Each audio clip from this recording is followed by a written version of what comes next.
Halo teman-teman, kita akan membahas mengenai perhitungan titrasi asam basa. Titrasi asam basa ini eh, menggunakan reaksi netralisasi antara asam dan basa. Ada beberapa jenis, yaitu asidimetri, alkalimetri, maupun ada juga titrasi bebas air. Nah, untuk yang sekarang dipelajari adalah alkalimetri, di mana kita menggunakan NaOH atau basa sebagai titrannya. Basa ini dapat digunakan untuk mencari konsentrasi asam. Konsentrasi dari HCl pada prosedur ini, eh, pada akhirnya kita mau cari konsentrasi HCl menggunakan NaOH. Namun, NaOH itu adalah baku sekunder yang dalam penyimpanan konsentrasinya tidak stabil. Oleh karena itu, sebelum digunakan untuk mencari konsentrasi HCl, NaOH harus dibakukan dengan asam oksalat. Maksudnya dibakukan apa? Yaitu dicari konsentrasi nyatanya dari NaOH. Jadi kita buat dulu asam oksalatnya 0,05 molar, kemudian digunakan untuk mencari konsentrasi NaOH gitu. Nah, jadi di sini ini adalah prosedur pembakuan di mana NaOH akan bereaksi dengan asam oksalat. NaOH nanti akan ada di buret. Ini buret. Kemudian asam oksalat akan ada di Erlenmeyer.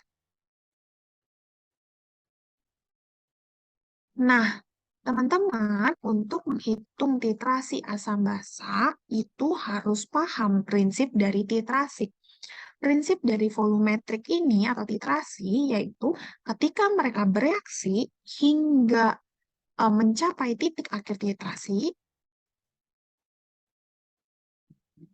biasanya ditandai dengan perubahan warna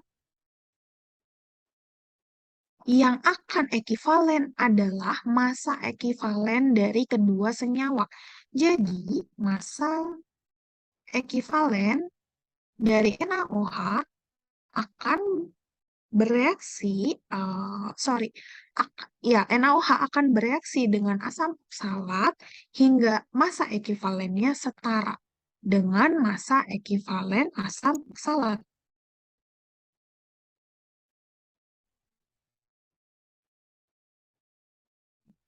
Seperti itu. Nah, massa ini kadangkala kita suka menggunakannya dalam satuan miligram.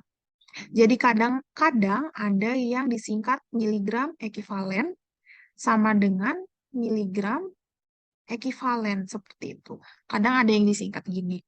Jadi, kalau teman-teman biasa tahu V1N1 sama dengan V2N2, ini nanti em, satuannya adalah miligram ekivalen atau massa ekivalen.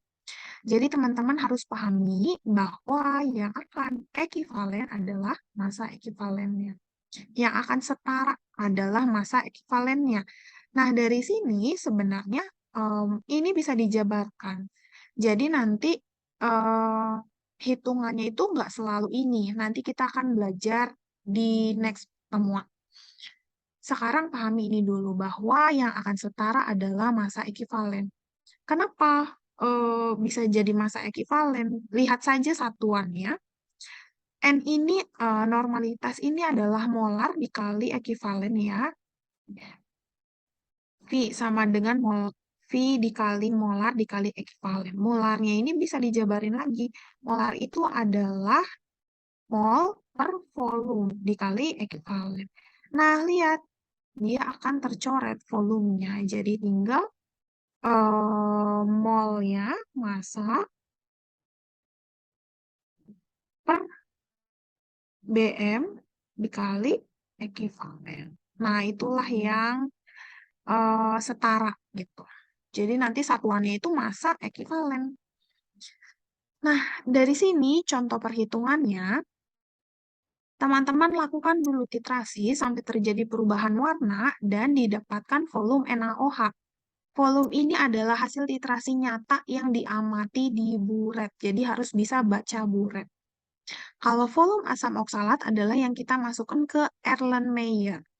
Untuk mengambil 10 mili, teman-teman tidak boleh menggunakan gelas ukur, tapi minimal itu menggunakan pipet. Kalau 10 mili ini bisa pipet volume atau pipet gondok. Jadi teman-teman harus menggunakan ini ya, karena ini kuantitatif. Selanjutnya kita tinggal hitung, ini didapatkan dari percobaan dan kita bisa hitung konsentrasi NaOH-nya dengan V1 N1 sama dengan V2 N2. V1-nya adalah punya asam oksalat 10 mili, N1-nya ini lihat, asam oksalat itu 0,05 molar. Berapa ekivalennya?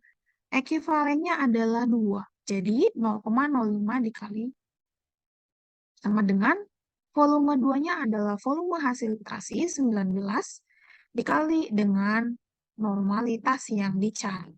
Jadi teman-teman mencari normalitas NaOH-nya.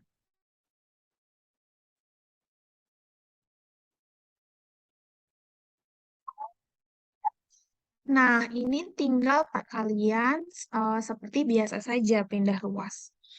Berarti 9N2 itu adalah 10, 10 itu volumenya, dikali dengan 0,05, itu molaritas, dikali 2, yaitu ekivalensi asam oksalat, dibagi 19.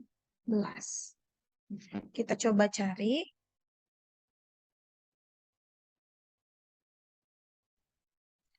Nah, berarti hasilnya adalah 0,0526 normal.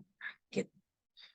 Perlu dipahami lagi, kenapa ekivalensinya 2? Karena asam oksalat ini kan H2C2O4. Nah, dia itu punya bisa melepaskan 2 hapus gitu. Jadi dia ekivalensinya 2 karena dia bisa bergabung dengan 2 OH-. Sama, dilakukan hal yang sama untuk 19,5 dan 20,1. Nanti masing-masing dapat eh, eki normalitas dari NaOH-nya. Dihitung satu-satu. Kalau yang 19,5 berarti kan 10 dikali 0,05 dikali 2 dibagi 19,5.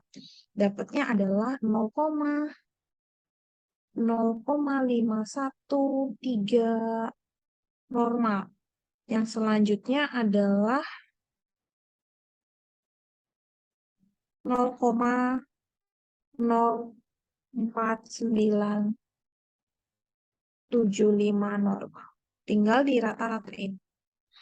Jadi rata-rata normalitas NaOH-nya adalah 0,0526 ditambah 0,51. Sorry, ini salah. 0,0513 harusnya. 0,0513 ditambah 0,04975 dibagi 3.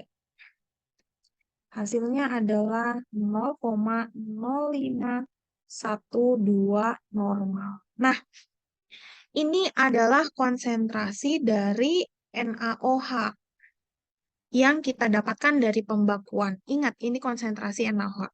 NaOH yang sudah diketahui konsentrasinya digunakan untuk menghitung kadar HCl. Nah, dari sini berarti kita cari lagi. Titrasinya sama, NaOH-nya tetap di buret, HCl-nya ada di Erlenmeyer. Kita titrasi sampai dia terjadi perubahan warna.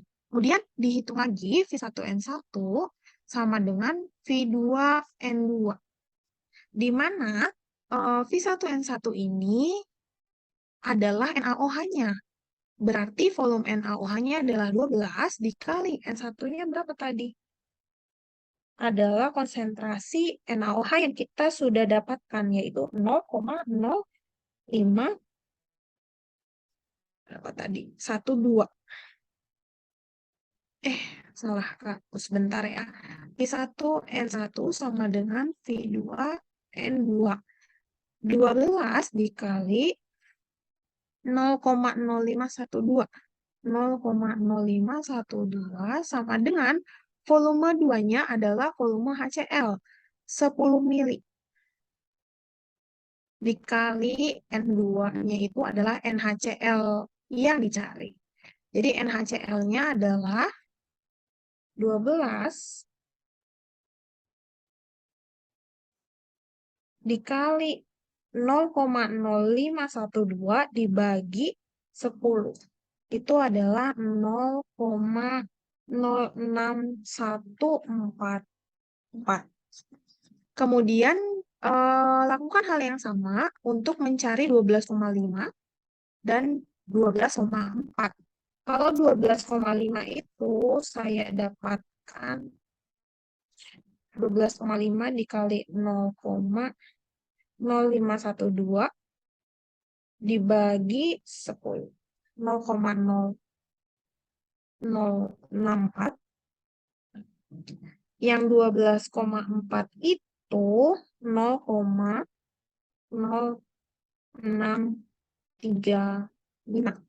Nah, ini nanti dirata-ratakan. Rata-ratanya itu adalah 0,06144 ditambah 0,064 ditambah 0,0635 dibagi 3.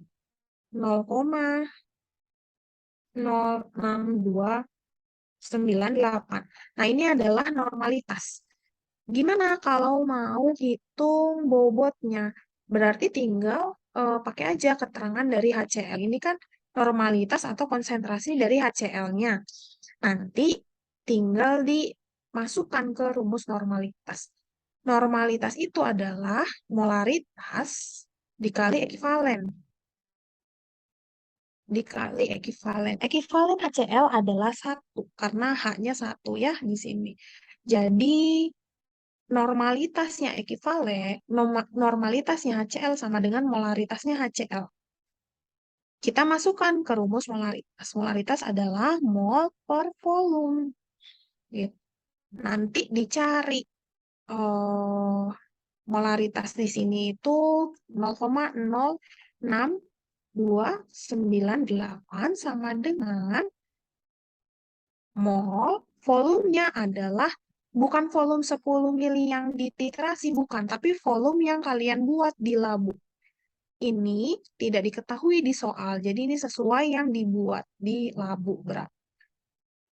Nah, dari sini teman-teman sudah mendapatkan molnya, sudah gitu bisa dimasukkan ke rumus mol sama dengan massa per BE, BM. Nah, teman-teman bisa mendapatkan massanya seperti itu. Begitu saja, semoga bisa diaplikasikan.